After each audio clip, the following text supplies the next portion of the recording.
Bonjour, bienvenue sur le podcast On mérite mieux. Connaissez-vous les cercles de parole ? Vous me direz bien évidemment, j'ai déjà discuté autour d'un feu, c'est une pratique millénaire après tout. Aujourd'hui, ils reviennent dans les mœurs sous une nouvelle forme. Dans un monde où la confrontation est omniprésente, les cercles sont des moments où l'objectif n'est pas d'avoir raison, mais plutôt d'écouter et de partager sans jugement un ressenti, une réflexion ou une expérience. Un moment suspendu avec d'autres qui se révèlent.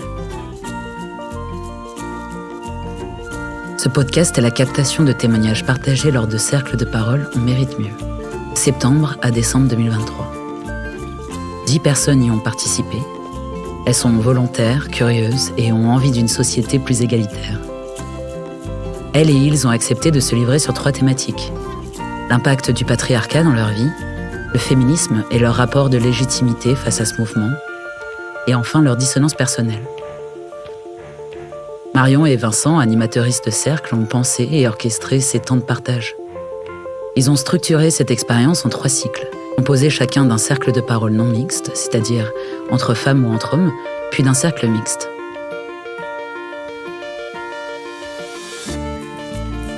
Profitons de cette introduction pour vous expliquer le fonctionnement et les règles d'un cercle. On commence par un tour de météo personnel, c'est-à-dire comment je me sens là, maintenant, tout de suite, en une phrase. Les règles les plus importantes d'un cercle de parole sont l'utilisation de la première personne. On parle de soi, je pense, je suis, ce qui permet d'ajouter de la subjectivité et d'éviter de parler au nom des autres. Il y a aussi la confidentialité. Rien de ce qui est dit ici n'est partagé ailleurs sans avoir d'abord vérifié avec la personne concernée qu'elle était d'accord. Il y a également le respect des prises de parole.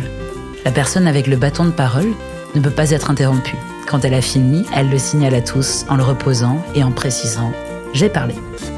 En termes de posture, c'est très important de comprendre qu'on n'est pas ici pour se convaincre, mais pour accueillir la parole de l'autre, la reconnaître et voir ce que ça nous fait à l'intérieur de nous-mêmes.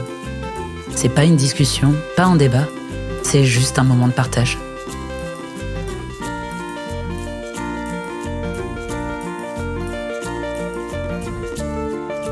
Nous espérons que cette écoute fera naître en vous des réflexions. Évidemment, les participantes et participants vous confient des bouts d'intimité, alors on espère que vous en prendrez soin. Nous sommes ravis de partager cette expérience avec vous, car nous en sommes convaincus. On mérite mieux.